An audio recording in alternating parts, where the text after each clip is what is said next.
আসসালামু আলাইকুম ওয়া রাহমাতুল্লাহি ওয়া বারাকাতুহু। আলহামদুলিল্লাহ, সমস্ত প্রশংসা আল্লাহ সুবহানাহু ওয়া তাআলার জন্য। আজকে আপনারা ক্যাপশনে দেখতে পাচ্ছেন আমাদের ঈদুল আজহা স্পেশাল লাইভ। আর আজকে আমাদের সাথে উপস্থিত আছেন আমাদের প্রিয় উস্তাদ আহমদুল্লাহ সৈয়দপুরি হাফিজাহুল্লাহ। তো উস্তাদ, কেমন আছেন আপনি?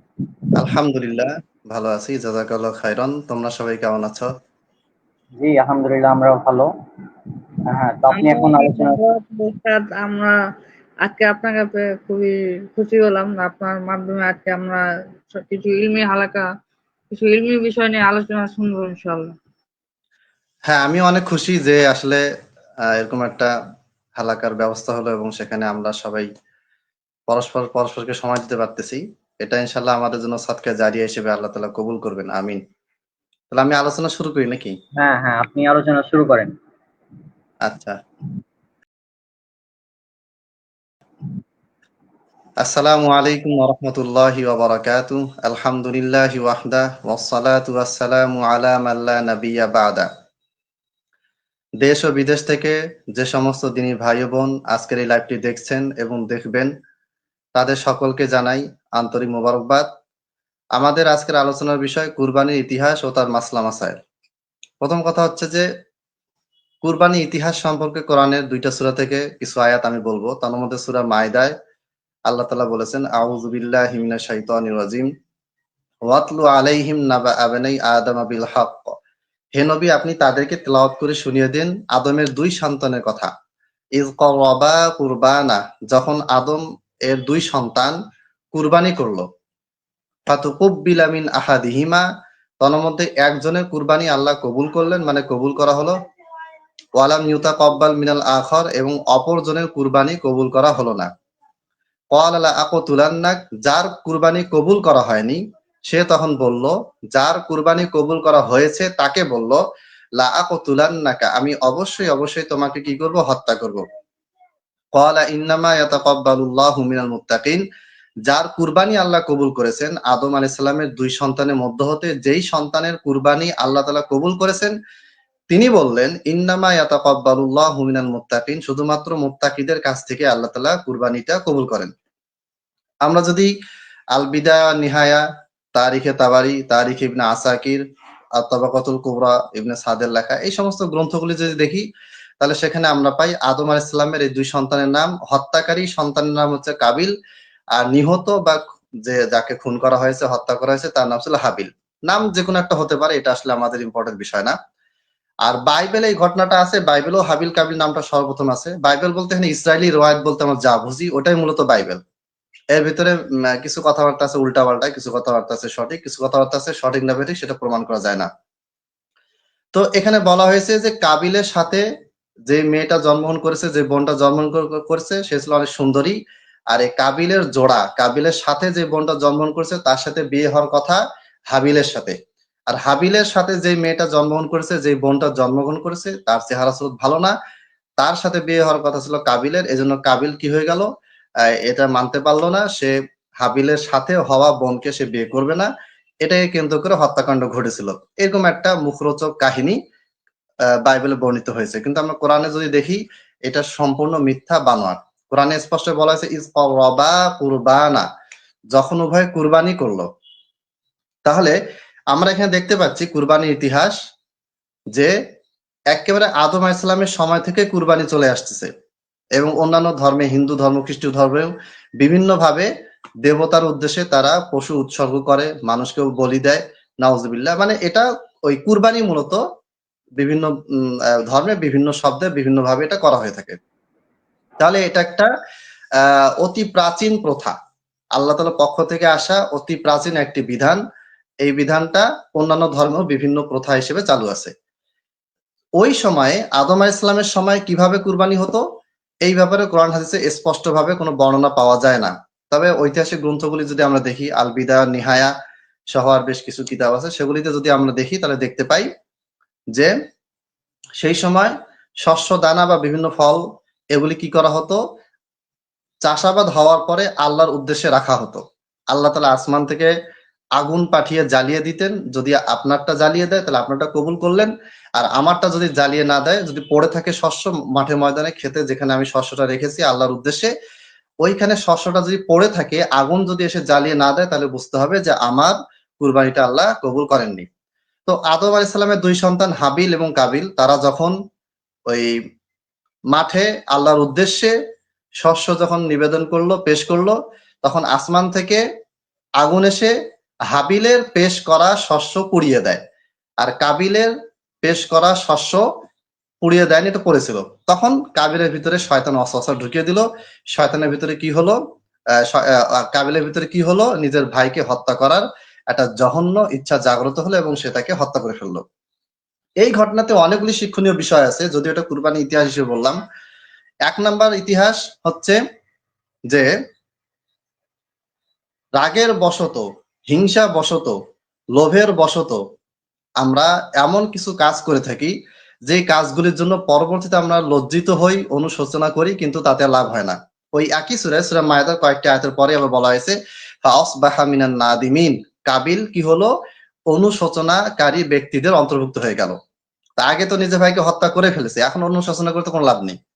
তাহলে বোঝা যাচ্ছে রাগ, ক্ষোভ, লোভ, হিংসা, বিদ্বেষ, এক কথায় যেই জিনিসগুলি আমাদের সেন্সকে নষ্ট করে দেয়, ওই জিনিসগুলিতে যখন আমরা আক্রান্ত হবো, যখন প্রচন্ড রাগ হবো, তখন আমাদেরকে কি করতে হবে, অন্য কোনো কাজ করা যাবে না, রাগটাকে নিয়ন্ত্রণ করার চেষ্টা করতে হবে। যখন হিংসা ঢুকে যাবে, তখন অন্য কিছু করা যাবে না, হিংসাটাকে দ্রুত কমানোর চেষ্টা করতে হবে। যখন অহংকার আসবে, তখন অহংকারকে দ্রুত কমানোর চেষ্টা করতে হবে। কারণ এগুলি যদি আমাদের ভিতরে থাকে, রাগ, ক্ষোভ, অহংকার, হিংসা, বিদ্বেষ, এগুলি যদি আমাদের ভিতরে থাকে, তাহলে ধীরে ধীরে আমাদের ব্রেনটা কি হয়ে যাবে, অচল হয়ে যাবে, সেন্সলেস হয়ে যাবে, এবং শয়তান আপনাকে আমাকে দিয়ে ওই মুহূর্তে বড় ধরনের একটা ক্ষতি করিয়ে নিবে। পরবর্তীতে আজীবন আপনি আর এই বিষয়ে কি করতে পারবেন না, এটার আর কোনো সমাধান বের করতে পারবেন না। এটা একটা ঘটনা। দ্বিতীয় নম্বর ঘটনা, সেটা হচ্ছে যেটা খুবই ইম্পর্টেন্ট, আজকে আলোচনার সাথে রিলেটেড, সেটা হচ্ছে ইন্নামা ইয়াতাকাব্বালুল্লাহু মিনাল মুত্তাকিন, শুধুমাত্র মুত্তাকিদের কাছ থেকে আল্লাহ তাআলা কি করেন, কুরবানি কবুল করেন। কারণ আপনি আমি কুরবানি করতেছি, সবচেয়ে বড় 15 লাখ 20 লাখ টাকার গরু আনলাম, সবাইকে দেখাইলাম, ইউটিউবে ফেসবুকে সাংবাদিকরা আসে হুড়মুড় করতেছে, এরপর পুরা মহল্লায় একেবারে কুরবানির পশুর গায়ে একবারে মালা টালা পরিয়ে পুরা মহল্লায় ঘুরে বেড়ালেন, ঘুরিয়ে দেখালেন, আর বললেন যে এটা হচ্ছে অমুক বাড়ির হচ্ছে এটা কুরবানি। তো এটা যদি হয়, তাহলে এটা আর মুত্তাকিনদের পরিচয় হবে না, তখন সেটা রিয়া হয়ে যাবে। রিয়া মানে কি, রিয়া মানে হচ্ছে লোক দেখানোর কাজ, যেটাকে ছোট শিরিক বলা হয়েছে। ছোট শিরিক মানে অল্প গুণা না, এটা বড় গুণাই, মানে বড় শিরকের তুলনায় ছোট শিরিক ছোট, কিন্তু সেটা ছোট শিরিকটা আসলে ছোট গুণা নয়। এখানে একটা কথা বলি, অনেকে আমাদের মেয়ের নাম রিয়া রাখি, রিয়া নামটা রাখা যাবে না। তাহলে বোঝা যাচ্ছে যে শুধুমাত্র মুত্তাকিন ব্যক্তি হলেই কেবলমাত্র আল্লাহ কুরবানি কবুল করবেন, না হলে আল্লাহ কুরবানি কবুল করবেন না। আপনি যতই সহি তরিকায় একেবারে 100% আহলে হাদিস সালাফি, কোনো আপনার ভিতরে পরিবারে, আপনার ফ্যামিলিতে, আপনার চালচলনে, আপনার চিন্তা ভাবনায় সঠিক মানহাজের অনুসারী আপনি 24টা ঘন্টায় ইবাদত, জিকির, আজকার সবকিছু একেবারে সবচেয়ে সহি হাদিস মেনে চলেন, কিন্তু আপনার কুরবানি নিয়াতটা হয়ে গেল কি, লোক দেখানো, আপনার এই কুরবানিটা টোটালি কি হয়ে যাবে, বাতিল হয়ে যাবে। এরপরে এটা হচ্ছে আদম আলাইহিস সালামের সন্তান হাবিল এবং কাবিলের। এখানে একটা জিনিস মনে রাখতে হবে, সেটা হচ্ছে যে আদম আলাইহিস সালাম আবুল বাশার, সমস্ত সৃষ্টি জগৎ মানুষের পিতা। কিয়ামত পর্যন্ত যত মানুষ আসবে, নবী রাসূল থেকে শুরু করে যত মানুষ এসেছে, আছে এবং আসবে, তাদের মানে পিতা বলা হচ্ছে আদম আলাইহিস সালামকে। সেই আদম আলাইহিস সালামের সন্তান, দুই সন্তান, তার ভিতরে এক সন্তান বিপদে গেল, তার কর্মের কারণে, কিন্তু আদম আলাইহিস সালাম তাকে কিন্তু বাঁচাতে পারেননি, পারবেনও না। তাহলে বোঝা যাচ্ছে যে আপনি আমি যত বড়ই চৌধুরীর সন্তান হই না কেন, এমপির সন্তান হই না কেন, একেবারে গোটা বিশ্বের সবচেয়ে বড় শক্তিশালী ক্ষমতাধর ধনী ব্যক্তির সন্তান হই না কেন, আপনার আমার নিজস্ব আমল ছাড়া কেউ আপনাকে আমাকে বাঁচাতে পারবে না। নূহ আলাইহিস সালামের সন্তানকে নূহ আলাইহিস সালাম বাঁচাতে পারেন নাই। যখনই নূহ আলাইহিস সালাম আল্লাহর কাছে দোয়া করেছিলেন, তখন আল্লাহ তাআলা বলেছেন, ইয়া নূহ ইন্নাহু লাইসা মিন আহলিক, হে নূহ, তোমার সন্তান তোমার পরিবারের অন্তর্ভুক্ত নয়। ডাইরেক্ট আল্লাহ তাআলা বলে দিয়েছেন। কেন? তার সন্তান এমন কিছু কাজ করেছে যেই কাজের কারণে তোমার থেকে সে মুসলমান, ইসলাম থেকে বের হয়ে কাফের হয়ে গিয়েছে। তাহলে এটা একটা গুরুত্বপূর্ণ বিষয়। এটা আমাদেরকে সবসময় মাথায় রাখতে হবে যে আপনার আমার আমলই আপনাকে আমাকে জান্নাতে নিয়ে যাবে অথবা জাহান্নামে নিয়ে যাবে। এখানে অন্য কোনো ব্যক্তির হস্তক্ষেপ সম্ভাবনা নাও থাকতে পারে। আচ্ছা, এরপরে আসি দ্বিতীয় নাম্বার ইতিহাস, যেটা সফাতে বলা হয়েছে। ইব্রাহিম ইসলামের দুই সন্তান, দুই সন্তানের ভিতরে বড় সন্তান হচ্ছে ইব্রাহিম, ইসমাইল, আর ছোট সন্তান হচ্ছে ইসহাক। অর্থাৎ ইব্রাহিম ইসলামের দুই স্ত্রীর ভিতরে ছোট স্ত্রীর গর্ভে প্রথম সন্তান জন্মান, তিনি হচ্ছেন ইসমাইল। যার নাম ছিল হাজেরা। আর দ্বিতীয় সন্তান ইসহাক জন্মগ্রহণ করেন প্রথম স্ত্রীর গর্ভে, যার নাম ছিল সারা আলাইহিম আসসালাম। এই দুইজনকে নিয়ে বাইবেলে অনেক মিথ্যা কথা বলা আছে। তো বাইবেলে যে মিথ্যা কথাগুলি বলা আছে তার মধ্যে একটা হচ্ছে যে যখন হাজেরাকে নিয়ে ইব্রাহিম বাসায় আসলেন, তখন সারা আলাইহাসালামের হিংসা হলো, বিদ্বেষ হলো, তিনি হাজেরার উপর অনেক অত্যাচার নির্যাতন করতে লাগলেন। এক পর্যায়ে হাজেরা বাড়ি ছেড়ে পালিয়ে গেলেন। নাউজুবিল্লাহ, এগুলো মিথ্যা কথা। এখানে নবী ইব্রাহিমকে তারা ছোট করেছে, এবং এটা ওল্ড টেস্টামেন্টের পয়দাইশ জেনেসিসে পাওয়া যাবে। আপনারা এটা বাংলা বাইবেল পাওয়া যায়, দেখলেই পাবেন। এগুলো মিথ্যা আছে, নবীদের চরিত্রে কলঙ্কলিপন করেছে তারা। এখন এই ইব্রাহিম আলাইহিস সালামের এই যে সন্তান ইসমাইল, যিনি ইসহাকের চাইতে বড়, 13 বা 14 বছরের বড়, বাইবেলে বলা আছে যে ইসহাককে জবাই করা হয়েছে, এটাও ভুল কথাবার্তা। এটা বলার পিছনে তাদের একটা কারণ আছে। খ্রিস্টান মিশনারিরা এটাকে প্রচার করে, কারণ তারা চায় না যে ইসমাইলের বংশ থেকে তো মোহাম্মদ সাল্লাল্লাহু আলাইহি ওয়াসাল্লাম এসেছেন, এজন্য ইসমাইলকে তারা জাবিহুল্লাহ এটা প্রমাণ করতে চায় না। তো ইসমাইল আলাইহিস সালাম যখন কি হলো, তিনি যখন একটু বড় হলেন, ফালাম্মা বালাগা মাআহু সাইয়া, যখন তিনি দৌড়াদৌড়ি করার মতো পর্যায়ে আসলেন, মানে ধরেন 6 বছর, 7 বছর, 8 বছর, বা মানে মোটামুটি এখন সে দৌড়াদৌড়ি করতে পারে, সবল সাবালক একটা ছেলে।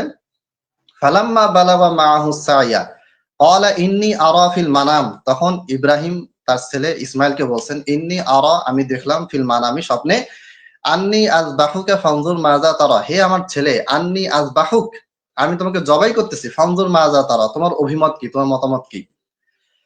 দেখেন, নবী যেমন ছিলেন তার সন্তানও নবী ছিলেন, তিনিও তেমনই ছিলেন। মানে তাদের ভিতরে আল্লাহ ভরসা এতটাই মজবুত ছিল যে বাবা এমন একটা স্বপ্ন দেখলেন যে আমি আমার সন্তানকে জবাই করতেছি, এটা দেখে বাবা কিন্তু ভীত হননি, এবং বাবা এটাতে ভাবেন যে আল্লাহ, এটা কেন আমি দেখলাম, আল্লাহ তুমি আমার এই বিধানটা পাল্টায় দাও, আমার এই পরীক্ষাটা চেঞ্জ করে দাও, তুমি আমার ছেলেকে অন্য কোন একটা আরো সহজ একটা পরীক্ষায় ফেলো, আমাকে আরো একটা সহজ পরীক্ষায় ফেলো। ইব্রাহিম আলাইহিস সালাম এই ধরনের কোনো হেজিটেশন তিনি ভোগেন নাই। তিনি স্বপ্নে দেখেছেন, ডাইরেক্ট ছেলেকে বললেন, ইন্নী আরা ফিল মানামি আন্নী আযবাহুকা ফানজুর মাযা তারা। এখন বাবা তো এই কথা বললেন, তিনি স্বপ্ন দেখেছেন, নবীদের স্বপ্ন ওহী হয়ে থাকে। এইটা ইব্রাহিম আলাইহিস সালাম দেখার পরে তার সন্তানকে বললেন। তার সন্তান কি ভয় পেয়েছেন, বা বাবাকে বলেছেন যে বাবা আপনি কি করতেছেন, আমি আপনার আদরের সন্তান, আমাকে আপনি মারতে আসতেছেন, অথবা দৌড়ে মায়ের কাছে গিয়ে বলছে, দেখো বাবা এসব কি বলতেছে, এগুলি বলেছেন না। ইসমাইল আলাইহিস সালাম, সে ছোট বাচ্চা, বলতেছেন, ইয়া আবাতি, হে আমার সম্মানিত বাবা, ইফআল মা তুমার, আপনি সেটাই করুন যেটা আপনাকে আদেশ করা হয়েছে। সাতাজিদুনি, আপনি অবশ্যই আমাকে পাবেন, ইনশাআল্লাহু, ইনশাআল্লাহ, আল্লাহ যদি চান, মিনাস সাবিরিন, ধৈর্যশীল বান্দাদের মধ্যে আপনি আমাকে দেখতে পাবেন। তাহলে এখানে একটা ধৈর্যের শিক্ষা আছে, আবার কঠিন পরিস্থিতিতে নিজের মাথা ঠান্ডা রেখে আল্লাহকে ভরসা করার শিক্ষা ওখানে দেওয়া আছে। এই আয়াতগুলিতে প্রচুর পরিমাণে শিক্ষা আছে। আমরা ওইগুলো বিস্তারিত আজকে যাব না, যেহেতু আজকে কুরবানির সামনে কাল পরশুদিন ঈদ আছে, এজন্য ওদিকে যাব না। তাহলে এখান থেকে কি হলো, এই যে আয়াতগুলো সূরা সফফাতে এই আয়াতগুলি বলা হয়েছে, এইখানে বলা হয়েছে যে ইব্রাহিম আসলাম তার সন্তানকে বললেন, তার সন্তান মেনে নিলেন। এরপরে ফালাম্মা আসলামা ওয়াতাল্লাহু লিল জাবিন, যখন বাবা এবং ছেলে উভয় একমত হলেন যে না, এখন আমাদের জবাই কার্য শুরু করতে হবে, ওয়াতাল্লাহু লিল জাবিন, তখন ইব্রাহিম আলাইহিস সালাম তার সন্তান ইসমাইলকে উপর করে শোয়ালেন। শোয়ানোর পরে কি হলো, যখন ছুরি চালাতে যাবে সেই সময় আল্লাহ তাআলা কি করলেন, ওয়ানাদাইনাহু আইয়া ইব্রাহিম, আল্লাহ তাআলা জিবরাইল মারফত, কেউ কেউ বলেছেন জিবরাইল মারফত, কেউ কেউ বলেছেন সরাসরি, যাই হোক যেটা হোক, কোরআনে এটা বলা হয়নি কার মারফতে, শুধু বলা হয়েছে ওয়ানাদাইনাহু, আমি তখন তাকে ডাকলাম, আইয়া ইব্রাহিম, হে ইব্রাহিম, কদ সাদ্দাকতা রুইয়া, তুমি তোমার স্বপ্নকে বাস্তবায়ন করেছো, তোমাকে আর জবাই করতে হবে না, তোমার এতটুকুই যথেষ্ট, তোমার স্বপ্নকে তুমি বাস্তবায়ন করে ফেলেছো।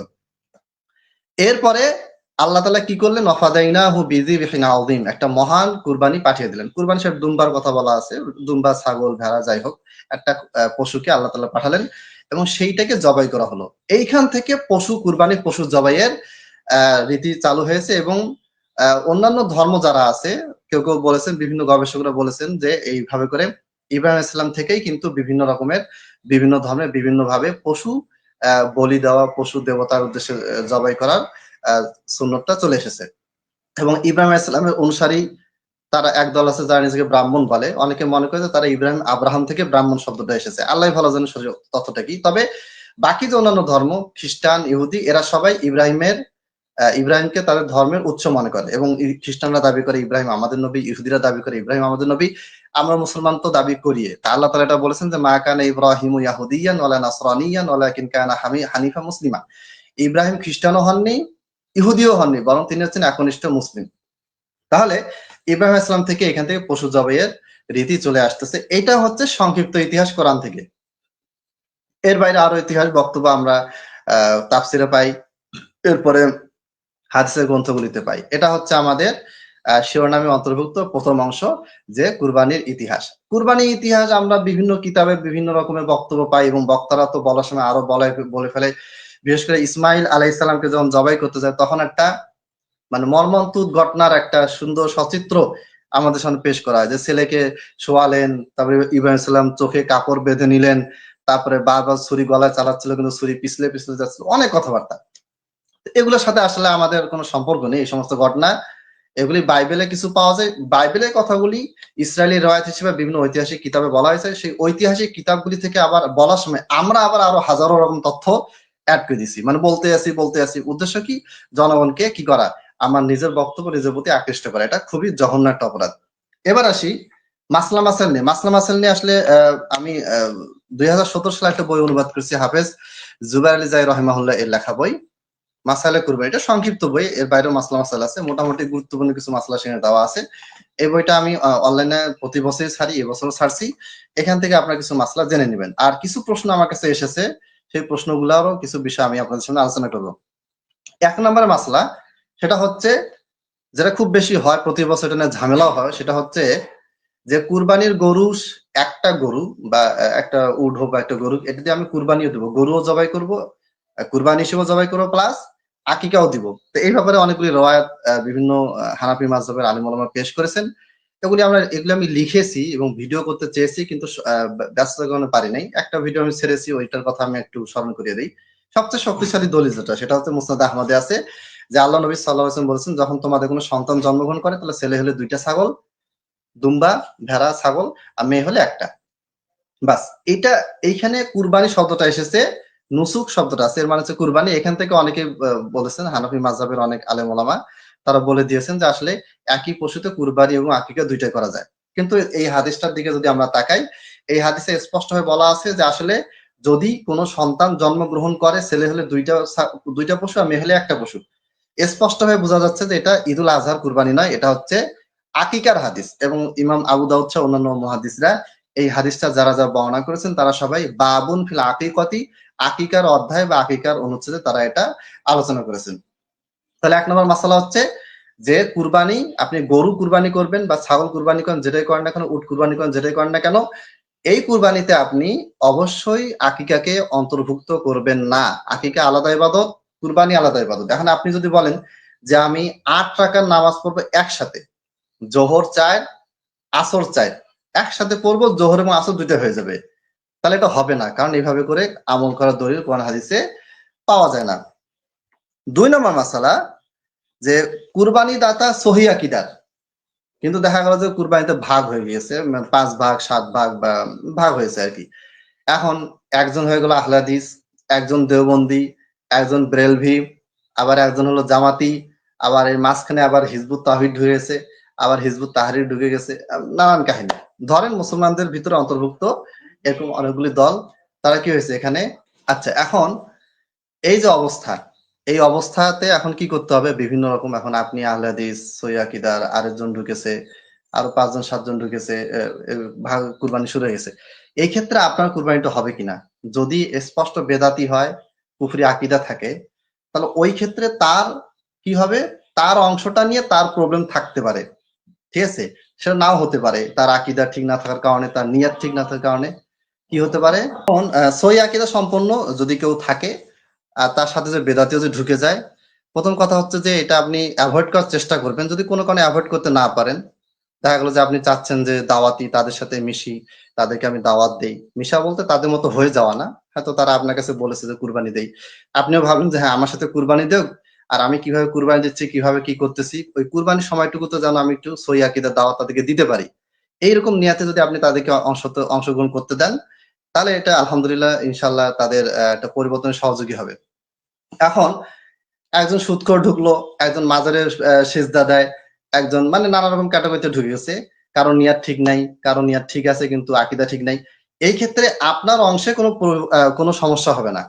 মানে ওদের আমার ভুলের জন্য আপনার অংশটা বাতিল হবে না, আমারটা বাতিল হবে।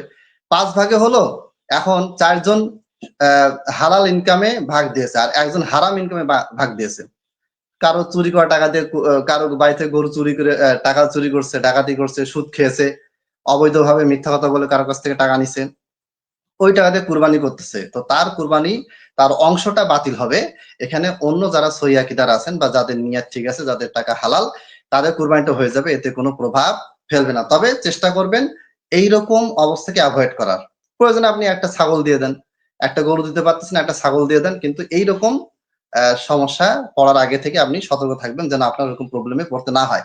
তারপরেও যদি আপনি দাওয়াতি স্বার্থে হোক অথবা বাধ্য হয়ে সামাজিক স্ট্যাটাস রাখার জন্য মানে বাধ্য হয়ে আপনি দিয়ে ফেললেন, ভাগে অংশ নিয়ে ফেললেন, ওদেরকে ভাগে রাখলেন, তাহলে ইনশাল্লাহ আপনার কুরবানি হয়ে যাবে, এতে কোনো সমস্যা হবে না। এরপরে 2 নম্বর মাসলা, সেটা হচ্ছে যে নবী সাল্লাল্লাহু আলাইহি ওয়াসাল্লাম বলেছেন সহিহ মুসলিমের হাদিস যে যখন তোমরা যুলহজ মাসের চাঁদ দেখো এবং তোমাদের মধ্য থেকে কেউ কুরবানি করার ইচ্ছা করো, তখন নিজের চুল নখ কাটা হতে বিরত থাকবে। এইখান থেকে আমাদের অনেকেই মনে করেন যে বাড়ির প্রত্যেকটা সদস্যকে চুল নখ কাটাতে বিরত থাকতে হবে। দেখা গেছে 5 বছর বাচ্চা, সেও চুল কাটে না, নখ কাটে না, স্ত্রীও নখ কাটে না, মা বাবা বয়স্ক হয়ে গেছে তারাও কাটে না, যে ব্যক্তিটা কুরবানি করে সেও কাটে না। কিন্তু হাদিসে বলা হয়েছে লিমান আরাদা আন ইউদাহিয়া, মান আরাদা, যে ইচ্ছা করেছে আন ইউদাহিয়া ঈদুল আজহার দিনে কুরবানি করতে। তো এখানে যে ব্যক্তি কুরবানি দাতা তার জন্য এই বিধান, সবার জন্য এই বিধান না। এখন ধরেন আমি কুরবানি দিব, আমার স্ত্রী আছে, আমার 2 ছেলে আছে, আমার মা আছে, আমার বাবা আছে আমার পরিবারে। তো এইখানে আমি একাই কুরবানি দাতা, আমার পরিবারের পক্ষ থেকে আমি কুরবানি দিচ্ছি, আমি একাই কুরবানি দাতা। আমার জন্য এই পহেলা জিলহজ থেকে, জিলহজের 1 তারিখ থেকে, মানে মাগরিবের পরে যখন চাঁদ দেখা গেল, মাগরিবের পর থেকে নিয়ে একেবারে কুরবানি সালাত পড়া পর্যন্ত, সালাতের আগ পর্যন্ত আমি এই সময়টা নখ চুল দাড়ি কাটবো না। কিন্তু আমার সন্তান চাইলে চুল নখ কাটতে পারে, আমার স্ত্রী চাইলে চুল নখ কাটতে পারবে, নাও কাটতে পারে, তার ইচ্ছা, এবার স্বাধীনতা আছে, কিন্তু আমি কাটবো না। কাটলে সেক্ষেত্রে আমার নেকি কমে যাবে, গুনাহ হবে। কিন্তু এখন এখানে একটা মাসলা ঢুকে গেছে, সেটা হচ্ছে যে আমি নিয়াত করলাম 5 তারিখে, মানে আমি কুরবানি করব কি করব না আমার কোনো ইয়া ছিল না, সিদ্ধান্ত ছিল না। পরে দেখলাম যে না, আমি আসলে তো পারতেছি না, থাক কুরবানি দেবো না। কিন্তু 5 তারিখে বা 6 তারিখে বা কুরবানির 2 দিন আগে বা 3 দিন আগে কোনো কারণে আমার ভিতরে সক্ষমতা ফিরে আসলো, আমি হয়তো কারোর কাছে টাকা পাই, টাকাটা পেলাম, বা বেতন পেলাম বা বোনাস পেলাম, বা কোনোভাবে একটা আর্নিং আমার হাতে আসলো এবং আমি নিয়াত করলাম যে না কুরবানি করব।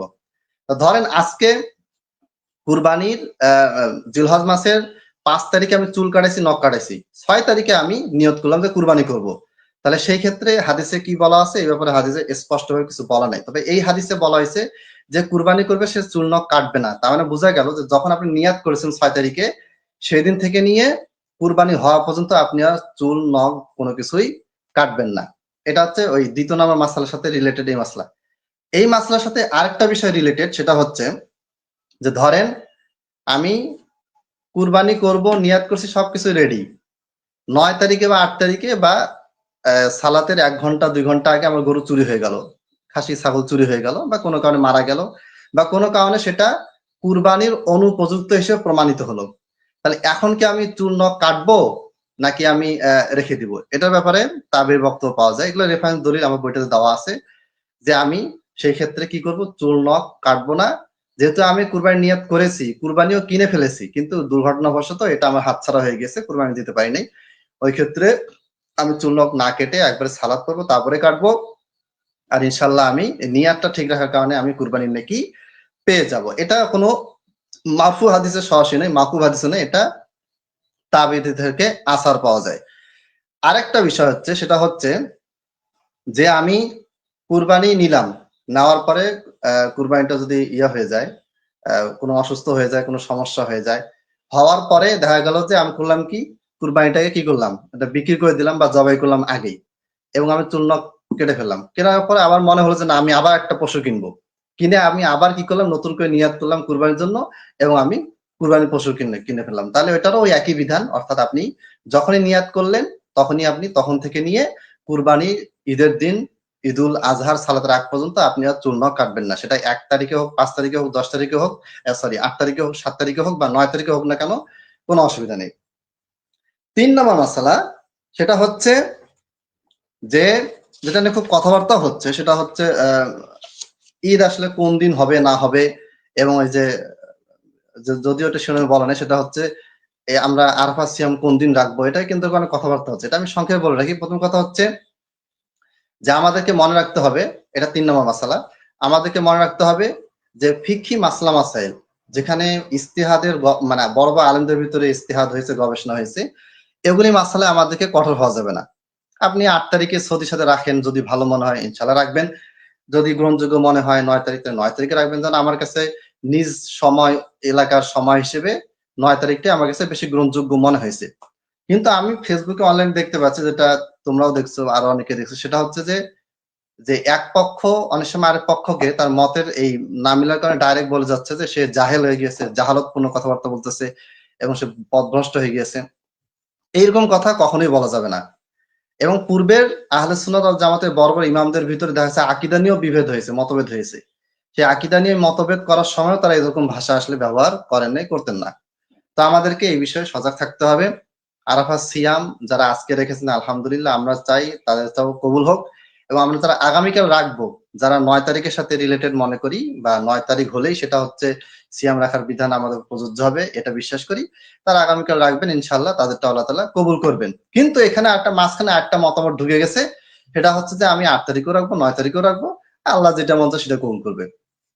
এইটার ভাই কোনো ভিত্তি কোনোভাবেই নাই, ইস্তেহাদি ভিত্তিও নাই। ইস্তেহাদের একটা ভিত্তি থাকবে যে হাদিসে আছে, হাদিস থেকে আমি মাসলা মাসাল বের করার সময়, গবেষণা করার সময়, কিয়াস করার সময় আমি একটা মত পেলাম, ওই হাদিস থেকে আবার মুসাব্বির গবেষণা করে একটা মত পেল। তার মানে মুসাব্বিরের মত, আমার মত, আবার এই যে তাকবীর ইসলাম রনকের মত, উৎস কিন্তু একটাই, হাদিস বা কোন একটা আয়াত। এখানে উৎস আছে, উৎসকে কেন্দ্র করে যে বাকি যে শাখা প্রশাখা বের হচ্ছে, এটা হচ্ছে ইস্তেহাদি মত। কিন্তু এই যে 8 তারিখেও রাখবো, 9 তারিখেও রাখবো, 2 দিনে রাখবো, যে কোনো একটা কবুল করবেন, এটার পক্ষে কোনো উৎস, কোনো মূল, কোনো ভিত্তি নাই। কাজেই এই ধরনের কথা বলা যাবে না, এটা কোনোভাবেই আসলে আমাকে গ্রহণযোগ্য মনে হয়নি। অতএব আপনি আজকে যারা রেখেছেন আলহামদুলিল্লাহ, কোনো সমস্যা নেই, যারা রাখেনি তারা কালকে রাখবেন, কোনো অসুবিধা নেই। এখন একটা প্রশ্ন আমার এই বিষয়ে আমার একটা ভিডিও আছে, ওখানে একজন প্রশ্ন করেছেন, যে সেটা বলেছেন যে আপনি 9 তারিখে নবী সিয়াম রাখতেন, এটা বলেছেন, কিন্তু অনুবাদটা হবে 1 থেকে 9 তারিখ পর্যন্ত রাখতেন। তো প্রথম কথা হচ্ছে যে 1 থেকে 8 তারিখ পর্যন্ত যে সিয়ামগুলি, সেগুলি নিয়ে আসলে আমি কথা বলি নাই। 8 তারিখে যে আমরা ইয়ামুত তারবিয়া রাখি, এগুলো আসলে এটা নিয়ে আলোচনা করি নাই। তো এখানে যেটা মূল বিষয় সেটা হচ্ছে 1 থেকে 9 তারিখ পর্যন্ত নবী সাল্লাল্লাহু আলাইহি ওয়াসাল্লাম সিয়াম রাখতেন, এটা বললেও 9 তারিখেই আরাফাত সিয়াম হয়। আবার শুধু 9 তারিখে তিনি রেখেছেন বললেও কিন্তু ওইটাই হয়, হিসেবে একই, কোনো পার্থক্য নাই। এই কারণে ওই কথা আমি বলেছি। তাহলে এটা আমি আজকে ভিডিওতে ক্লিয়ার করে দিচ্ছি যে এই মাসআলায় আপনারা কখনোই কঠোর হবেন না, কোনোভাবে হওয়া যাবে না। যদি আমি আগে কঠোর হয়ে থাকি তাহলে সেটা আমার ভুল, কিন্তু এখন থেকে আমি কঠোরতা প্রদর্শন করব না। আগে করি নাই, তারপর যদি করে থাকি সেটা আমার ভুল হয়েছে। 2 নাম্বার, এই মাসালায় কেউ কাউকে পথভ্রষ্ট বলা, গোমরা বলা, কোনোভাবে এটা গ্রহণযোগ্য নয়, কাম্য নয়, অনুচিত, কোনোভাবে এটা করা যাবে না। এটা আমাদেরকে মাথায় রাখতে হবে। এবার আসি 4 নম্বর মাসালা। 4 নম্বর মাসালা হচ্ছে মুসিন্না পশু দ্বারা কুরবানি করতে হবে। মুসিন্না কি জিনিস? মুসিন্না হচ্ছে প্রথমে যে দাঁতটা হয়, জন্মের সময় যে দাঁতটা হয়, এটা ভেঙে গিয়ে আবার দাঁত বের হয়, মানে প্রাপ্তবয়স্ক, ওই দাঁতটা হওয়ার পরে তাকে প্রাপ্তবয়স্ক বলা হয়। গরু, ছাগল, যে পশুটা আপনি কুরবানি করবেন সেটাকে মুসিন্না হতে হবে। কুরবানির ক্ষেত্রে কিন্তু মুসিন্না শর্ত নাই, বা অন্যান্য ক্ষেত্রে আপনি একটা গরু জবাই করলেন, করে আপনি এতিমখানায় দান করলেন সদকা হিসেবে, সেই ক্ষেত্রেও কিন্তু এটা শর্ত নয়। এখানে শুধুমাত্র কুরবানির ক্ষেত্রে এই শর্তটা দেওয়া হয়েছে। এটাও প্রমাণ করে যে কুরবানি এবং আকিকা একই পশু তো হবে না, কারণ হলে কিন্তু আকিকার ক্ষেত্রে এই শর্তটা দেওয়া হতো, কিন্তু বাস্তবে সেটা দেওয়া হয়নি। তাহলে মুসিন্না দাঁত বিশিষ্ট পশু কুরবানি করতে হবে। আর কোনো কারণে যদি আপনি মুসিন্না না পান, দেখা যাচ্ছে যে আপনি চেষ্টা করেন পেলেন না, তখন সেই ক্ষেত্রে 1 বছর বয়সী একটি দুম্বা কুরবানি করলেই সেটা দিয়ে কুরবানি ইনশাআল্লাহ জায়েজ হবে। সহিহ মুসলিমের 1963 নম্বর হাদিস। এটা একটা। 5 নম্বর মাসালা, এক ভাই বলেছেন যে যদি আমি নিয়াত করি যে আমি আকিকার নিয়াত করব না, আমি জাস্ট কুরবানি করব, একই সাথে আমি কুরবানি দাতা, সরি, আমি কুরবানি দিব, কিন্তু কুরবানিটা হবে আমার বাবার পক্ষ থেকে, মানে মৃত ব্যক্তির পক্ষ থেকে, বাবার পক্ষ থেকে, মায়ের পক্ষ থেকে বা দাদার পক্ষ থেকে। সেই ক্ষেত্রে কুরবানিটা হবে কিনা, এটা হচ্ছে যে বাবার পক্ষ থেকে বা মায়ের পক্ষ থেকে কুরবানি দেওয়া যে হাদিসটা, এটা আসলে সহি না। আর সহি মুসলিম থেকে একটা হাদিস পেশ করে অনেকে বলে, কিন্তু ওই হাদিসে আসলে মৃত ব্যক্তির পক্ষ থেকে দেওয়ার কথা না। এটা নবী সাল্লাল্লাহু আলাইহি ওয়াসাল্লাম তার উম্মতের পক্ষ থেকে বলেছেন, এটা হচ্ছে তার জন্য খাস। তিনি তার উম্মতের পক্ষ থেকে বলেছেন, তিনি কিন্তু জীবিত বা মৃত কিছু উল্লেখ করেন নাই। আমভাবে যদি আমি ধরি, তাহলে আমভাবে ধরলে কিন্তু ইহুদি খ্রিস্টানও আসবে, কারণ ইহুদি খ্রিস্টান তারাও তো নবীর উম্মত। মুহাম্মদ সাল্লাল্লাহু আলাইহি ওয়াসাল্লামের উম্মত দুই ভাগে বিভক্ত, উম্মতে দাওয়া, উম্মতে ইজাবা। উম্মতে দাওয়া আছে কাফের মুশরিকরা, যাদেরকে নবী সাল্লাল্লাহু আলাইহি ওয়াসাল্লাম দাওয়াত পৌঁছেছেন, দিয়েছেন, মানে তাদের সামনে ইসলামটা এখনো আছে, দাওয়াত আছে, কোরআন আছে, হাদিস আছে, কিন্তু তারা এটা কবুল করে নাই। আর আমরা আলহামদুলিল্লাহ আমরা হচ্ছে নবী সাল্লাল্লাহু আলাইহি ওয়াসাল্লামের উম্মতে ইজাবা, মানে আমরা এটা কবুল করেছি। এই উম্মত হচ্ছে দুই প্রকার। এখন আপনি যদি এই হাদিস থেকে দলিল নেন, সহিহ মুসলিমের হাদিস, বুখারীতেও আছে সম্ভবত, সহিহ হাদিস, এটা নিয়ে কোনো দ্বন্দ্ব নেই। এটা দিয়ে যদি আপনি মৃত ব্যক্তির পক্ষ থেকে কুরবানি করাটা যদি জায়েজ মনে করেন, তাহলে আপনাকে কি করতে হবে, ওই কাফের মুশরিক এরাও কুরবানি করতে পারবে এরকম দলিল দেওয়া যাবে, মানে ওরাও ঈদুল আজহার দিনে কুরবানি করতে পারবে এরকম একটা দলিল আসতেছে। কারণ উম্মত বলেছেন, আর উম্মত থেকে আপনি দলিল নিয়েছেন যে নবী সাল্লাল্লাহু আলাইহি ওয়াসাল্লাম উম্মতের পক্ষ থেকে কুরবানি দিয়েছেন, তার মানে মৃত ব্যক্তিও আছে উম্মতে, জীবিত ব্যক্তিও আছে উম্মতে। তাহলে উম্মতের ভিতরে মৃত ব্যক্তি থাকলে আমার বাবা উম্মত নবীর, তিনি মৃত, তাহলে কুরবানি করা যাবে। এই দলিলটা যদি আপনি নেন, তাহলে এর বিপক্ষে কাফের মুশরিকদেরও এখানে অংশগ্রহণের সুযোগ আসতেছে।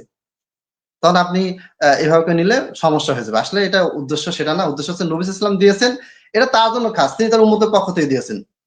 সাহাবীরা কখনোই উম্মতের পক্ষ থেকে বা পরবর্তীতে যারা আসবে তাদের পক্ষ থেকে এরকম কোনো কথা তারা বলেন নাই। আবু বকর রাদিয়াল্লাহু আনহু কখনো বলেন নাই, বা অন্যান্য সাহাবীরাও বলেন নাই। তাহলে বোঝা যাচ্ছে এটা তার জন্যই খাস, যেহেতু তিনি নবী ছিলেন, তার জন্য অনেক কিছু খাস ছিল, এটা আমাদের জন্য খাস নয়, বা আমাদের জন্য এইভাবে আমরা নিতে পারবো না। হ্যাঁ, যদি তিনি এটা অনুমতি দিয়ে থাকেন তখনই আমরা পারবো। চারটার বেশি বিবাহ এটা আমাদের জন্য খাস, হারাম নিষিদ্ধ, কিন্তু তার জন্য এটা জায়েজ ছিল, এরকম বিষয়। তাহলে বোঝা গেল যে অভিভাবকের মৃত ব্যক্তির পক্ষ থেকে যদি আপনি কুরবানি দেন, এটা কুরবানি হিসেবে কবুল হবে না। সেক্ষেত্রে আপনার কুরবানিটা, যেটা আপনি যদি নিজেও দাতা হন, যে না আমি কুরবানিটাকে দুই ভাগ করলাম, এক ভাগ আমার বাবার পক্ষ থেকে, এক ভাগ আমার পক্ষ থেকে, তাহলে আপনার পক্ষ থেকে যেটা, এটা কুরবানি হিসেবে কবুল হবে। আপনার বাবার পক্ষ থেকে, মৃত বাবার পক্ষ থেকে যে অংশটা আপনি কুরবানি করলেন, এটা কুরবানি হিসেবে কবুল হবে না। সাধারণ জবাই হিসেবে আপনার বাবার পক্ষ থেকে এটা কি হবে, গ্রহণযোগ্য হবে।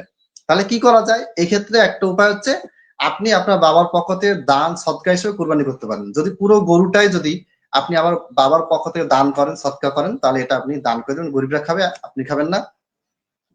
আর যদি আপনি ভাগ দেন, যে এক ভাগ আমার পক্ষ থেকে, আরেক ভাগ আমার বাবার পক্ষ থেকে সদকা হিসেবে, ঠিক আছে, এইটার ব্যাপারে মতভেদ আছে, এই ব্যাপারে সরাসরি হাদিস পাওয়া যায় না। তবে উত্তর হচ্ছে যে আপনার ভাগটা, আপনার অংশটা, এটা কুরবানি হিসেবে কবুল হবে। আর উনার পক্ষ, বাবার পক্ষ থেকে যেটা আপনি সদকা হিসেবে দিন, সেটা সাধারণ সদকা হিসেবে গণ্য হবে, এটাকে আপনি দান করে দিতে পারবেন, কোনো সমস্যা নেই। তাহলে এটা একটা মাসলা। প্রতিবারে কুরবানির সময় এই মাসলাগুলি আমাদের সামনে আসে বারবার, একই জিনিস, এগুলো আমরা আলোচনা করেছি। এরপরে 6 নম্বর মাসলা হচ্ছে কোন ধরনের পশু কুরবানি করা যাবে না। হাদিসে বলা হয়েছে যে আবু দাউদ 2802 নম্বর হাদিস, আর বিভিন্ন কিতাবে আছে যে স্পষ্ট কানা, স্পষ্ট অসুস্থ, স্পষ্ট ল্যাংড়া, স্পষ্ট দুর্বল হাড্ডিসার পশু দিয়ে কুরবানি হবে না। এমন কুরবানি মুসাব্বির নিয়ে আসছে যে কুরবানি কানা, দেখতেই পায় না, অথবা এমন অসুস্থ যে চলতেই পারে না, তারপরে অসুস্থ বলতে বড় ঘাটা হয়েছে, তারপরে ল্যাংড়া হয়ে গেছে, তারপরে এমন দুর্বল যে পশুটা কোনো অসুখ নেই, রোগ নাই, ল্যাংড়াও না, কানাও না, কিন্তু খুবই দুর্বল, হাড্ডিসার, একেবারে জিরজে হাড়, শীর্ণ জীর্ণ বডি। এই ক্ষেত্রে এই ধরনের পশুতে কুরবানি করা যাবে না। আপনাকে কি করতে হবে, সুস্থ সবল কুরবানি নিয়ে আসতে হবে। এখন সুস্থ কুরবানি নিয়ে আসছেন, আনার পরে গাড়ি থেকে নামার সময় গরু লাফ দিচ্ছে, লাফ দিতে গিয়ে ক্ষত হয়ে গেছে, পায়ে ক্ষত হয়েছে, বা শিং দিয়ে নতুন জায়গায় আসছে, আপনাকে ঢিস মারতে গিয়ে ওয়ালে লেগে গেল, শিং ভেঙে গেল, বা স্পট পড়ে গেল, সেই ক্ষেত্রে কুরবানি হবে কিনা, অবশ্যই কুরবানি হবে। অর্থাৎ আপনি সুস্থটা নিয়ে এসেছেন, আনার পর যে কোনো খুঁত ধরা পড়ার পরে সেই ক্ষেত্রে এটা কুরবানি হয়ে যাবে। কিন্তু কুরবানি নেওয়ার সময় আপনাকে খুব ভালো করে কি করতে হবে, এই জিনিসটা খেয়াল রাখতে হবে। 7 নম্বর মাসালা, যদি কোনো মহিলা কুরবানি করে তাহলে কুরবানি হবে কিনা, অবশ্যই কুরবানি হবে। কারণ নবী সাল্লাল্লাহু আলাইহি ওয়াসাল্লাম কুরবানি করার ক্ষেত্রে পুরুষই জবাই করবে, মহিলারা করবে না, এইরকম কোন শর্ত আল্লাহ নবী সাল্লাল্লাহু আলাইহি ওয়াসাল্লাম দেন নাই। 8 নম্বর মাসলা হচ্ছে, আপনি যদি ওই, আমি সংক্ষেপে বলতেছি, অনেক দেরি হয়ে যাচ্ছে। 8 নম্বর মাসলা হচ্ছে যে যদি কোনো ব্যক্তি যেখানে সালাত পড়লো ঈদের মুসল্লা, সেখানে যদি পশু কুরবানি করতে চায়, কুরবানি করতে পারবে, কোনো অসুবিধা নেই। 9 নম্বর মাসলা হচ্ছে, যদি আপনি কোনো ব্যক্তিকে ডাকেন, কসাইকে ডাকেন, সে যদি কুরবানি গরু জবাই টবাই করে দেয়, তাহলে তাকে আপনার যে অংশটা ভাগ দেন, বা পুরো গরুটা যেটা আর কি কুরবানি হলো, এইখান থেকে কোনো কিছু তাকে মজুরি হিসেবে দেওয়া যাবে না। কারণ কুরবানি এটা আল্লাহর জন্য উৎসর্গ করা হয়েছে, নৈকট্যের জন্য, এটা কিন্তু বিক্রি ব্যবসার জন্য না। আপনি কুরবানি করলেন, করার পরে আপনি মজুরি দিয়ে দিলেন, আপনার পকেট থেকে মজুরি দিবেন, আলাদা করে আপনি টাকা দিবেন। এই গরুর কোনো অংশ তাকে আপনি মাথাটা দিয়ে বললেন যে এই মাথাটা তোমাকে আমি মজুরি হিসেবে দিলাম, এটা নাজায়েজ, হারাম, এটা করা যাবে না। আপনি তাকে মাথা দেন, গোশত দেন, কলিজা দেন, যা খুশি দেন, কিন্তু পকেট থেকে আলাদা করে আপনি তাকে টাকা দেন, অথবা অন্য কোনো কিছু তাকে দেন মজুরি হিসেবে, কিন্তু এই পশুটার মধ্য হতে কোনো কিছু আপনি তাকে দিতে পারবেন না। অনুরূপভাবে কুরবানির চামড়া বিক্রি করতে পারবেন না। কুরবানির চামড়া আপনি কি করবেন, এটাও তো ওই কুরবানির অংশ, চামড়াটাও অংশ। চামড়া কিন্তু খাওয়াও যায়, যদিও বাংলাদেশের সব এলাকায় খায় না। এই অংশটা আপনি দান করে দেন। আপনি দান করে দিলেন এতিমখানায়, তারা দান পাওয়ার পরে তারা এখন এটা বিক্রি করতে পারবে, কারণ তারা কিন্তু কুরবানি করে এটা পায়নি, তারা পেয়েছে আপনার দানের মাধ্যমে।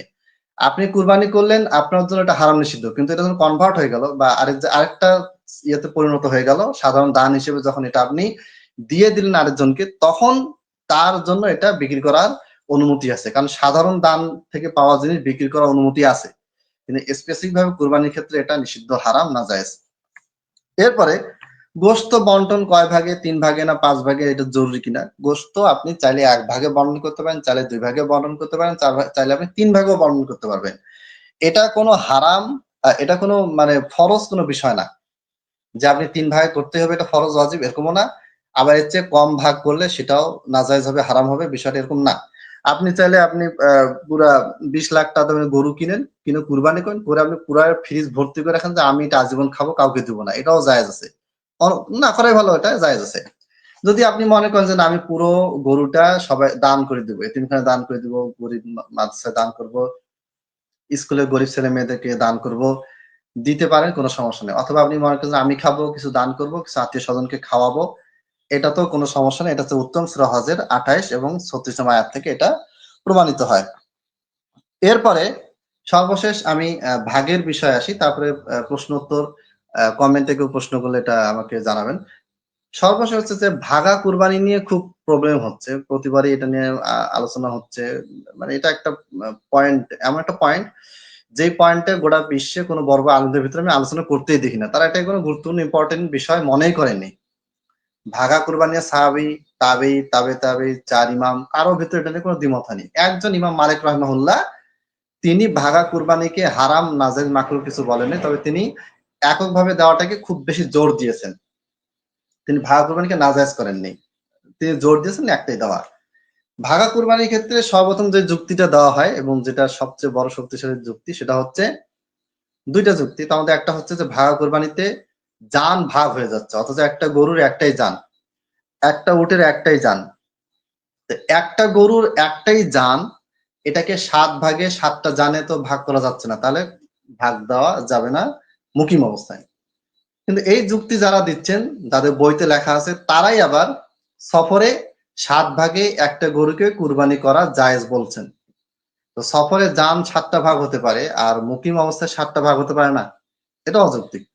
2 নম্বর যুক্তি হচ্ছে যে সফরের সাথে খাস করা হলো ভাগকে, আর গরুটাকে সফর এবং মুকিম সব অবস্থায় বৈধ রাখা হলো, জায়েজ রাখা হলো। কারণ কি, যেই হাদিসে সফরে যেই হাদিসে 7 ভাগের কথা বলা আছে, ওই হাদিসে গরুর কথা আছে, কিন্তু নবী সাল্লাল্লাহু আলাইহি ওয়াসাল্লাম আলাদা করে বাড়িতে থাকা অবস্থায় গরু 7 ভাগে কুরবানি দিয়েছেন, এরকম কোনো হাদিসই নেই। মানে বাড়িতে থাকা অবস্থায় 1 ভাগে গরু কুরবানি করেছেন, এটারও হাদিস নাই, 7 ভাগে দিয়েছেন, এটারও হাদিস নেই। গরুর বিষয়টা যখনই এসেছে তখন সেটা সফরেই পাওয়া গেছে, সফরের হাদিসেই পাওয়া গেছে। তাহলে সফরের হাদিসে যদি একবার সহি আছে, কিছু দুর্বল হয়েছে থাকতে পারে, ইবনে মাজাহ দুর্বল হয়েছে, মুকিম হোসেন ইসলাম গরু দিয়ে কুরবানি করলেন, সমর্থন একটা রিওয়ায়াত আছে, কিন্তু এটা সহি না। এখন আমি যদি পয়েন্ট এখানে বুঝতে হবে, এটা একটু দীর্ঘ করতেছি, সেটা হচ্ছে যদি আমি বলি 7 ভাগে কুরবানি সফরের সাথে খাস, বাড়িতে 7 ভাগে কুরবানি দেওয়া যাবে না, কারণ সফরের হাদিসে 7 ভাগের কথা আছে। তাহলে এই সাথে আমাকে এটাও মানতে হবে যে কুরবানি সফরে 7 ভাগে হয়েছে, সেটা ছিল গরু, অর্থাৎ গরুটা এখানে গরু প্লাস 7টা ভাগ, দুইটা বিষয় এখানে আছে। মুকিম অবস্থায় আল্লাহ নবী সাল্লাল্লাহু আলাইহি ওয়াসাল্লাম 1 ভাগে কুরবানি করেছেন, কিন্তু গরুর কথা মুকিম অবস্থায় পাওয়া যায় না। এখন আমার প্রশ্ন যে আপনি 7 ভাগে কুরবানিকে সফরের সাথে খাস করলেন, গরুকে সফরের সাথে কেন খাস করলেন না? গরুকে কেন আপনি বাড়িতে মুকিম অবস্থায়, বাড়িতে বসে মুকিম অবস্থায় গরু কুরবানি জায়েজ আপনি কেন করলেন? মানে আপনার পয়েন্টটা হচ্ছে, আপনার যুক্তিটা হচ্ছে যে বাড়িতে 7 ভাগে কুরবানি দেওয়া যাবে না, গরুকে 7 ভাগে কুরবানি দেওয়া যাবে না। কারণ কি? কারণ 7 ভাগের কথা সফরের হাদিসে আছে। তো যেই সফরের হাদিসে 7 ভাগের কথা আছে, ওই হাদিসেই তো গরুর কথা আছে। এর বাইরে এককভাবে নবী সাল্লাল্লাহু আলাইহি ওয়াসাল্লাম বাড়িতে কুরবানি করেছেন, গরুকে কুরবানি করেছেন, এরকম কোন সহিহ রওয়ায়াত আমার নজরে পড়ে নাই, এবং এটা নাই, আমি নিশ্চিত যে নাই। তাহলে গরু আপনি সফরের সাথে খাস করলেন না, বাসাতে আপনি জায়েজ করলেন, বাসাতেও নিয়ে আসলেন। ভাগটাকে আপনি কি করলেন? সফরের সাথে খাস করলেন, বাড়িতে নিয়ে আসলেন না। একই হাদিস, একই বিষয়ে 2 ভাগ হলো কেন? মেইন কারণ হচ্ছে যে উসুল মূলনীতি না জানার কারণে এই প্রবলেমটা হয়েছে। এবং গোটা বিশ্বে যত বড় বড় আলেম ওলামা আছেন, একেবারে মুতাকাদ্দিমিন মুতাআখিরিন, 4 মাযহাবের আলেম, তারা কেউই এই বিষয়টা নিয়ে কোনো কথাই বলেন নাই। এটা যে একটা বিতর্কের বিষয় হতে পারে, এটা তারা কল্পনাও করেননি। আমি তাদের কিতাবে এই ধরনের কোনো বিতর্কই পাইনি। তারা এটাকে জায়েজ বলেছেন, আমভাবে জায়েজ বলে দিয়েছেন। একই।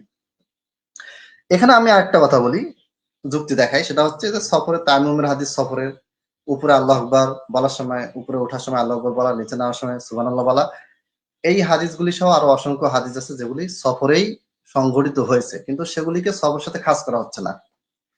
অর্থাৎ যারা আমরা বলতেছি যে কুরবানি সফরে করা হয়েছে, অতএব 7 ভাগে কুরবানি সফরে করা হয়েছে, অতএব বাড়িতেও কি করতে হবে? 7 ভাগে কুরবানি করা যাবে না, সফরে করতে হবে। তো তাদের যুক্তিটার একটা জবাব আমরা দিলাম। আরেকটা জবাব হিসেবে এই পয়েন্ট আমরা বলি, তারাই কিন্তু আবার তায়াম্মুমকে সফরেও জায়েজ বলেন, মুকিম অবস্থায় জায়েজ বলেন। তারা আবার আল্লাহু আকবার বলা, নিচে নামার সময় সুবহানাল্লাহ বলা, এটাকেও সফরের সাথে খাস করেন, খাস করেন না, বাড়িতেও জায়েজ বলেন, সফরেও জায়েজ বলেন। কেন এটা? এর কারণটা হচ্ছে যে উসুল বা মূলনীতি সম্পর্কে গভীর জ্ঞান না থাকা। উসুলে ফিকহের পরিভাষায় আমি যদি বলতে যাই, এই যে উসুলে হাদিসে যদি আমরা পড়ি, তাহলে এই যে 12টা হাদিসে যে বলা হয়েছে যে কুন্না ফি সাফারিন, আমরা সফরে ছিলাম, এবং আমরা উটে 10 ভাগ দিলাম, আর বাদানা বলা হয়েছে। একটা বাদানা হচ্ছে উটে একটা প্রকার, আবার গরু ক্ষেত্রে 7 ভাগের কথা বলা আছে। এই যে 12টা বক্তব্যটা, এবারও 4 ভাগে হয়। এবারতে যে ভাষাগুলো, এটাকে 4 ভাগে ভাগ করেছে: ইশারাতুন নাস, দালালাতুন নাস, ইক্তিদাউন নাস, তারপর একটা হচ্ছে ইবারাতুন নাস। তো এগুলা মানে ক্যাটাগরি আর কি, যে আপনি কোন এবারত থেকে কোন ধরনের মাসলা বের করবেন। তো সহজভাবে আমি যেটা বলি, এটা একটা জটিল বিষয়, সেটা হচ্ছে যদি সফরে বলা হতো ইজা কুন্না ফি সাফার ফাশতারাকনা ফিল বাকারাতি সাবআন, যখন আমরা সফরে থাকতাম তখন আমরা গরুতে 7 ভাগে শরীক হতাম, এই রকম ইবারত বা বাক্য থাকতো, তাহলে এটা সফরের সাথে খাস হতো। অর্থাৎ যদি এরকম হাদিস পাওয়া যেত, বলা হতো যখন আমরা সফরে থাকতাম তখন আমরা 7 ভাগে কুরবানি করতাম, আর যখন আমরা বাড়িতে থাকতাম মুকিম অবস্থায় তখন আমরা 1 ভাগে গরু কুরবানি করতাম, এইরকম শর্ত কন্ডিশনাল বাক্য থাকতো, তখন সফরে খাস করা যেত। কিন্তু যেহেতু এরকম বাক্য নেই, বাক্যটা কি আছে? যে আমরা সফরে ছিলাম, সেই সময় আমরা গরুতে 7 ভাগ দিলাম। এখানে যে এবারতটা, এটা হচ্ছে কোন রকম শর্তযুক্ত এবারত নয়, মুকাইয়াদ বা শর্তযুক্ত কোনো এবারত এটা নয়। এটা আম ভাবে মোতলাক বলেন আর আম বলেন আর মোতলাক বলেন, যাই বলেন না কেন, মানে উসুলে ফিকহের পরিভাষা এটা হচ্ছে সর্বজনীন একটা এবারত। এই এবারতের যে বিধানটা, এটা একটা সর্বজনীন বিধান। এখানে বলা হয়েছে যে আমরা সফরে ছিলাম, 7 ভাগে কুরবানি দিলাম, কিন্তু সফরের সাথে খাস করা হয়নি। এটা আম ভাবে মুকিম অবস্থা আপনি দিতে পারবেন। কারণ ওই যে তাকবীরের যে হাদিসটা, ওখানে বলা হয়েছে যে কুন্না ফি সাফারিন, আমরা সফরে ছিলাম, তখন আমরা উপরে ওঠার সময় আল্লাহু আকবার বললাম, নিচে নামার সময় সুবহানাল্লাহ বললাম। ওখানে যদি বলা থাকতো যে আমরা যখন সফরে থাকতাম কুন্না ফি সাফারিন কাব্বারনা ইজা সাইদনা, যখন আমরা সফরে থাকতাম তখন আমরা উপরে ওঠার সময় আল্লাহু আকবার বলতাম, যখন আমরা বাড়িতে থাকতাম তখন আমরা উপরে ওঠার সময় আল্লাহু আকবার বলতাম না। এইরকম শর্তযুক্ত ইবারত থাকলেই কেবলমাত্র একটা বিধানকে সফরে খাস করা যাবে। অতএব এটা একেবারে নিশ্চিত ক্লিয়ার, খুবই সিম্পল স্বাভাবিক একটা মাসলা। আপনি কুরবানিতে 7 ভাগ, 6 ভাগ, 3 ভাগ, 5 ভাগ, এক আর উর্ধে 7, গরুতে আপনি করতে পারবেন, উঠে আপনি 10 ভাগ পর্যন্ত যেতে পারবেন। এটা খুবই সিম্পল সাধারণ একটা মাসালা। উসুলে ফিকহের দৃষ্টিকোণ থেকে বলেন, আর দলিলের দৃষ্টিকোণ থেকে বলেন, আর যুক্তির দৃষ্টিকোণ থেকে বলেন, যে দিক থেকে বলেন না কেন, এটা জায়েজ, কোনো অসুবিধা নেই। এই হচ্ছে মোটামুটি আমাদের মাসলা মাসাইলের গুরুত্বপূর্ণ কোনো বিষয়। এর বাইরে যদি আপনারা কোনো প্রশ্ন থাকে, কমেন্টে কোনো প্রশ্ন আসছে কিনা এটা আমাকে জানান। প্রশ্ন আছে কি? কমেন্টে এখনো কোনো প্রশ্ন আসেনি। কমেন্টে প্রশ্ন আসেনি, আচ্ছা। লাইভ তো লম্বা হয়ে যাচ্ছে। আচ্ছা, আমি এখানে একটা প্রশ্ন করি যে অনেকে বলছিল এটা যে জিলহজ মাসের যখন চাঁদ ওঠে, আমার কথা কি শোনা যায়? হ্যাঁ হ্যাঁ, শুনতে পাচ্ছি, বলো। হ্যাঁ, তো জিলহজ মাসের যখন চাঁদ দেখা যায় তারপর থেকে নিয়ে অন্যান্য পশু জবাই করা যাবে কিনা? মানে অনেকেই মানে বাজার থেকে মুরগি কিনে খায়, হ্যাঁ এটা যাবে না মানে একজন বলছিল আর কি এরকম। হ্যাঁ হ্যাঁ হ্যাঁ, তো এটা এটা এটা ইম্পর্টেন্ট। এটা উত্তর হচ্ছে যে এটা অবশ্যই যাবে, কারণ কুরবানির জবাইয়ের সাথে অন্যান্য পশু জবাইয়ের কোনো সম্পর্ক নেই। এখন যদি জি তুমি চাও যে আমি 2টা গরু কিনবো, একটা গরু আমি যে কোনো দিন 1 থেকে 10 তারিখের ভিতরে যে কোনো দিন মানে জবাই করব, করে সেই মাংসটা আমি খাবো, তুমি এটা করতে পারবা, কোনো অসুবিধা নেই, কারণ এই ব্যাপারে কোনো নিষেধাজ্ঞা নেই। এমনকি তুমি যদি এইটা চাও যে নামাজের আগে আমি এই সাধারণ জবাইটা করবা, নামাজের পরে সে কুরবানি করবো, সেটাও জায়েজ আছে। যদি তুমি এটাও চাও যে আমি সালাত পড়ে এসে প্রথমে আমি সাধারণ মানে এমনি জবাইয়ের জন্য যে কুরবানিটা গরুটা রাখছি ওটা আমি জবাই করব, তারপর আমি কুরবানি পশুটা জবাই করব, এটাও জায়েজ আছে, কারণ এখানে কোনো আহ শর্ত দেওয়া হয়নি, হাদিসে এই ধরনের কোনো বাক্য নেই। অতএব কেউ যদি মুরগি কিনে জবাই করতে চায়, ছাগল গরু ভেড়া যা খুশি সবই জবাই করতে পারবে 1 থেকে 10 তারিখ, 12 13 14, মানে যে কয়টা দিন কুরবানি ধরা হচ্ছে এই কয়টা দিনের ভিতরে সে ইচ্ছা মতন যে কোনো পশু যে কোনো প্রাণী জবাই করতে পারবে, কোনো অসুবিধা নেই। প্রশ্ন আচ্ছা। শেষ না আরো আছে? আসলে এটা হ্যাঁ, আগে ঘোষণা দেওয়া হচ্ছে, প্রশ্ন থাকবে, ঠিক আছে, তারপর বলো। আচ্ছা এখন তাকবিরুল ইসলাম, তোমার কোনো প্রশ্ন থাকলে করতে পারো। আচ্ছা। আসসালামু আলাইকুম। আমার ওস্তাদের কাছে প্রশ্ন হচ্ছে যে গর্ভবতী মহিলার মানে মাদি যদি গরু যদি মাদি হয়, তাহলে সেখানে যদি মানে বাচ্চা যদি থাকে জবাই করার সময়, তাহলে ওই সময় কি ওই বাচ্চাটা কি জবাই করা লাগবে নাকি ওটা কি করতে হবে? হ্যাঁ, এই ব্যাপারে স্পষ্ট হাদিস আছে, এটা একটা খুব বিতর্কিত মাসালা, 4 মাসের ভিতরে এটা নিয়ে খুব বিতর্ক আছে। যাকাতুল জানিনি যাকাতু উম্মিহি, স্পষ্ট হাদিস আছে যে মাকে জবাই করলে সন্তানেরও জবাই এটা হয়ে যাবে। অর্থাৎ এই যে পেটে যে বাচ্চাটা আছে এটাকে আবার নতুন করে জবাই না করলেও শুধু মাকে জবাই করার মাধ্যমে এটা খাওয়া হালাল হবে। অর্থাৎ মাকে জবাই করা হলো, করার পর পেটে বাচ্চাটা আসলো, বাচ্চাটা বের হলো, এই বাচ্চাটাকে এখন জবাই না করেও ডাইরেক্ট কেটে টেটে আপনি খেতে পারবেন। আর যদি আপনি চান যে এটাকে আবার জবাই করবেন, তাহলে এটা শরীয়তে এটাকে কোনো দেওয়া হয়নি, ইম্পর্টেন্স দেওয়া হয়নি, বা বলা হয়নি যে আবার নতুন করে জবাই করলেই বাচ্চাটা খাওয়া যায় যাবে, এরকম কোনো কথা বলা হয়নি। ডাইরেক্ট বলেছে যাকাতুল জানিনি যাকাতু উম্মিহি, অর্থাৎ মাকে জবাই করলেই পেটে থাকা বাচ্চাও এটা জবাই হিসেবে কাউন্টেড হবে, গ্রহণযোগ্য হবে। অতএব কেউ যদি মাকে জবাই করে তারপরে পেট থেকে যদি বাচ্চা বের হয়, এই বাচ্চাটাকে আর জবাই করা লাগবে না, এটা জবাই না করে ডাইরেক্ট কেটে টেটে এটাকে খাওয়া যাবে, কোনো অসুবিধা নেই। তবে কাজে রুচি না হয় নাও খেতে পারে, কেউ যদি মন চায় যেটা অন্য কাউকে দিয়ে দেবো, রুচি হচ্ছে না খাবে না, আজ এই কাজে সন্দেহ থেকে জবাই করবো, বাচ্চাটাও জবাই করবো, করতে পারে, কিন্তু শরীয়ত এটাকে জবাই করার জন্য কোনো বাধ্যবাধকতা দেয়নি। মাকে জবাই করলে সন্তানেরও জবাই হয়ে যাবে। হ্যাঁ, 2 নম্বর প্রশ্ন শেষ, 3 নাম্বার। আপাতত আর কোনো প্রশ্ন নাই। এখন রণক আপনার যদি লাইভ, কোনো প্রশ্ন। হ্যাঁ হ্যাঁ হ্যাঁ,